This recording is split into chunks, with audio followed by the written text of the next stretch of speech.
sort of came together, and they went, "Oh, we need a big name actor. Who are we going to pick? Maybe Danny DeVito. Can we get him?" Danny DeVito rings the studio and goes, "See this Always Sunny show? I want in it." Happy and days. Like, "Oh, do you now? Oh, well, come on in." Thank you so much. And because he was in it, it got the second series, it got the third series, and now they're up to like season 13. Yeah, there's 13. Like that was only released recently on Netflix. It was like, oh my god. Yeah. But of course, I was watching it as it was being aired, shall we say.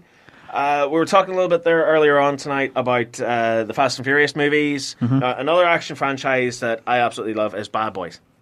Oh, yes. So they announced a couple of months ago that Bad Boys 3 was in the works. Yes. We have a title. It's called Bad Boys for Life. Oh. And the E of life is a 3. That's cool. Bad Boys That's for Life. cool. So we finally have a synopsis for Bad Boys 3. And we'll see the duo of Will Smith and Martin Lawrence going up against the leader of a drug cartel. Wow, in a radical departure for the series. They're teaming up to stop a bad guy. It's hard to believe, but the third Bad Boys is finally happening, and we're cautiously optimistic. I love the first two Bad Boys movies. I cannot wait. I can't wait for this one. So the next installment in the long-running franchise is set to feature another team-up between detectives Mike Lowry and Marcus Bennett. Adil El Arbi and Bilal Fallah are directing the film from a script written by Chris Bremner. Bad Boys for Life will follow the duo as they go up against the drug cartel, which the new synopsis reveals has a target on Mike's head. You can check it out here. Bad Boys for Life centres on the Miami PD and its elite ammo team's attempt to take down Armando Armas, who's played by Jacob Scipio, head of a drug cartel. Armando is a cold-blooded killer with a vicious, taunting nature. He is committed to the work of the cartel and is dispatched by his mother to kill Mike.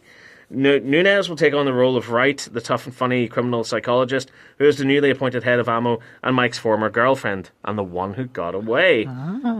So the movie is set to go into production this month, and it's going to be released in theatres on January 17th, 2020. So basically 1 year from now, we'll be seeing a new Bad Boys movie. It's going to be really fun. I can't wait, yeah. Like, there's a lot of good movies going to be coming out, and I'm like, yeah, that's good. So many good movies. So going from good movies to a terrible TV show, Doctor Who! Wow. So what's happened now? We're not getting... What hasn't happened? I think that'll be a lot easier to explain.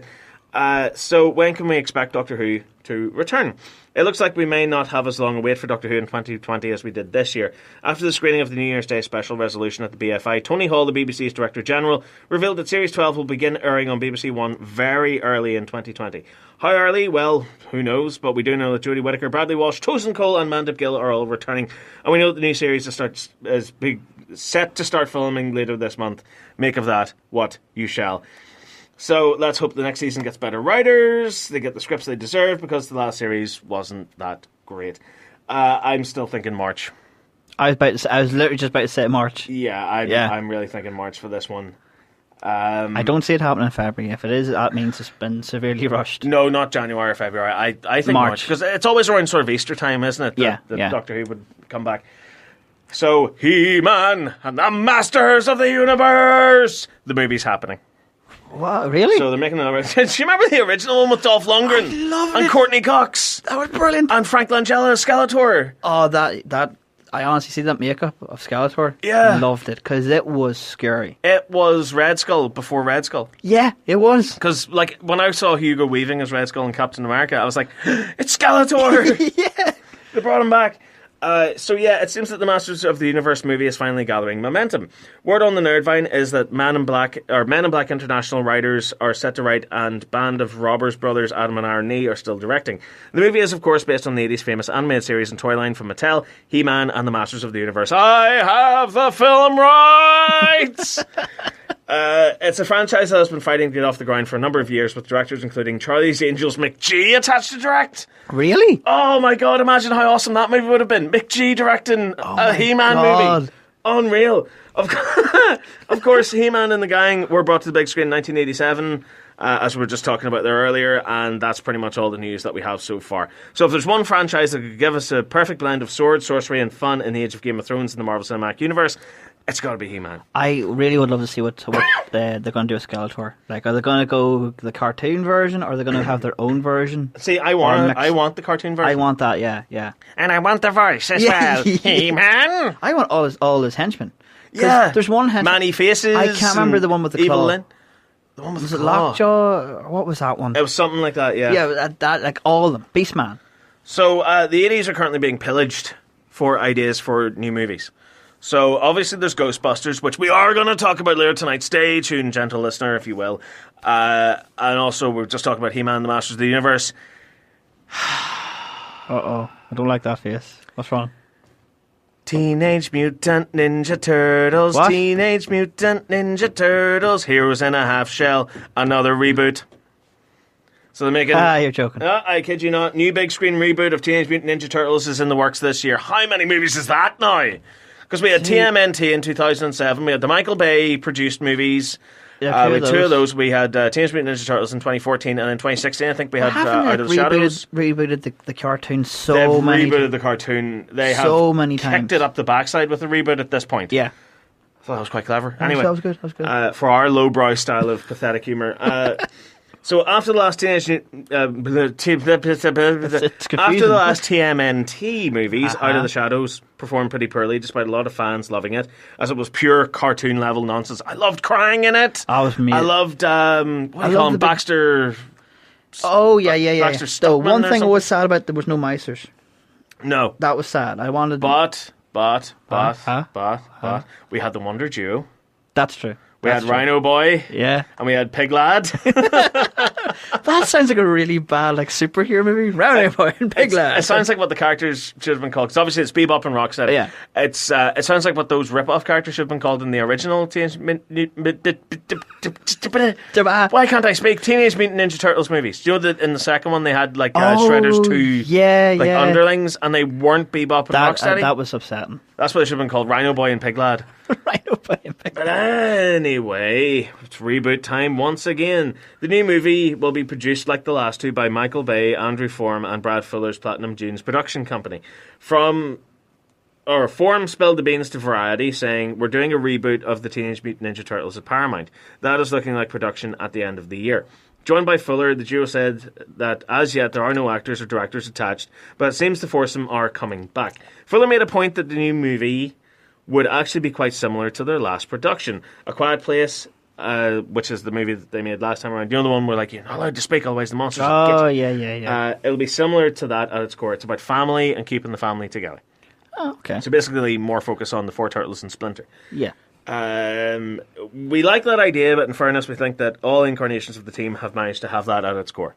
Which is true to a point. I mean, like that's the whole idea behind it. Would it be cool if they went back to the basics with the franchise, though, and had it as a dark reincarnation? Not Netflix dark, kind of like DC sort of dark. Ooh, do you like the original comics? Yeah. Where they all had like red bandanas and you couldn't tell them apart? Yeah. But anyway, we're sure it'll have more to reveal as the weeks and months pass. So yeah, yet another version of Teenage Mutant Ninja Turtles is in the works. I want Misers. That's all I want. I'd be happy. Make it stop. I'd be happy. Yeah, in all fairness, that has been rebooted so many times. I mean, just pick a direction and keep going that way. Do you know the one thing that confused me? Like, it's one of the animated cartoons that I really was invested in. I can't remember the name, which one it was, but they changed. It was going great, and then they changed it to time travel, and it kind of went off the rails. Yes. And then they rebooted it to the animated version. Yeah, the 3D one. Yeah, it was before that. It was the 2D one. Yeah, I loved it. Yeah, but did you follow it to the part where they done the time travel? Yeah, and I hated it. That confused me. I was like, what? I just didn't like it at all. Because they get sent to the future. You find out that Shredder's an alien. Yeah. Like this little squid demon. That's the one that had the opening titles that went like Teenage Mutant Ninja Turtles. Yeah. I love that version. I think that's the one I grew up on. That's the one. Do you know what? It had that same sort of Sony animation style to it that Extreme Ghostbusters and the Godzilla That's what made me jump to it, yeah. Yeah, because it had that sort of like kinetic kind of... It was even as far as, I would say, in the Men in Black cartoon. Yeah, well, they're all done by Sony Pictures Animation. Oh, are they? The whole that's why that style exists. Ah. So anyway, moving from one reboot to another reboot, as we're often tending to do on this show... so pick a horror franchise, any horror franchise. It's had a reboot, hasn't it? Yes, every single one of them. Pick one that hasn't. Think of a recent one. Think of a recent one. Chucky. Final Destination. No. Yeah, no. Final Destination's getting a reboot. There were... No. Yeah.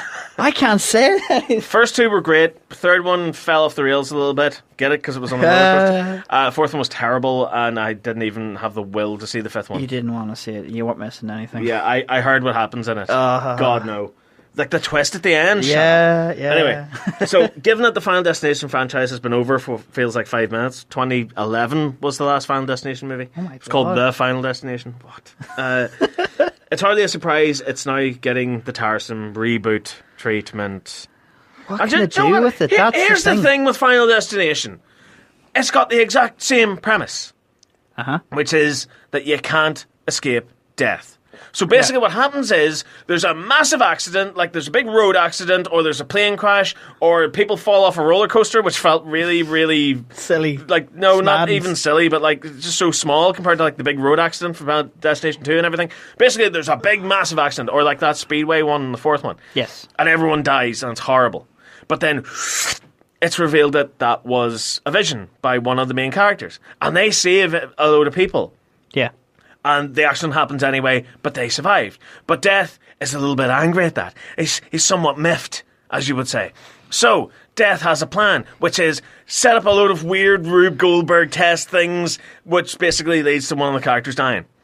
So, like you'll see that one of the power sockets on the wall sparking, and then like one of the taps leaks, and it spills water all over the floor. Coming along. And like the water spills over the floor, and then the plug sparks, and it electrocutes someone or whatever. You know, it's like that, and it was clever at the time.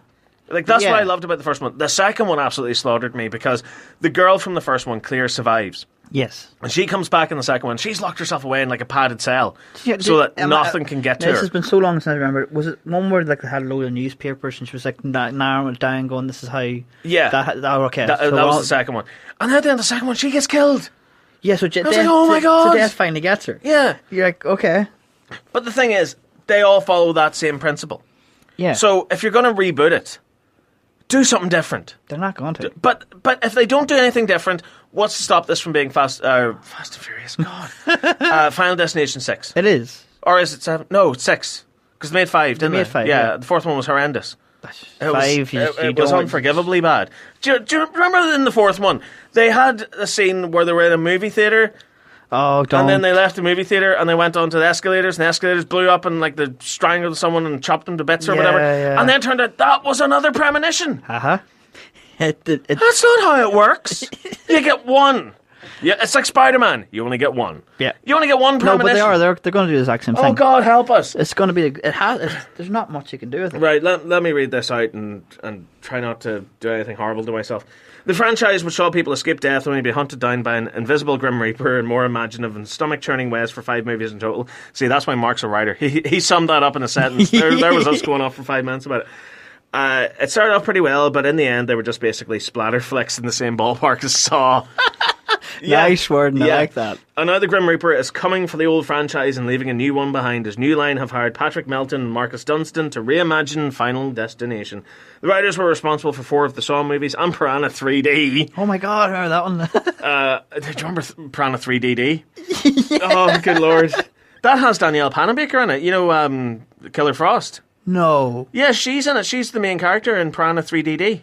I'm going to be watching that again. So, we're not sure how or why a franchise that really has no connective tissue beyond the central premise would need rebooted. Neither are we! But we all know soon enough. Yeah, so that's another dead horse getting flogged. Brilliant. Another Final Destination. Oh, please, no. Good Lord. Hi, I'm Paul Feig, director of Ghostbusters, Answer the Call, and you are listening to Following the Nerd.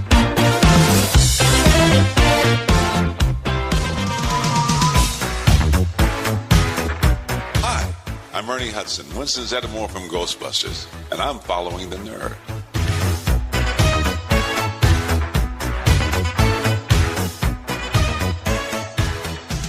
We haven't heard anything from Marc yet, but we're hoping right now he's motoring his way up the road so we can talk all things Ghostbusters, because of course the new movie has been announced. Ghostbusters 3! Yay, it's not After a joke. all these years, It's finally. no trolls. Finally, Ghostbusters 3. Oh. Anyway. On all fronts, did you ever think that would ever happen. No, especially after the reboot. I thought, no. You thought that was it's it? never, ever going to come to pass. But anyway, until then, we've still got a couple more stories to talk about here on followingthenerd.com. So Denis Villeneuve's Dune adaptation has scored 2 Marvel Cinematic Universe actors. Ooh. So it looks like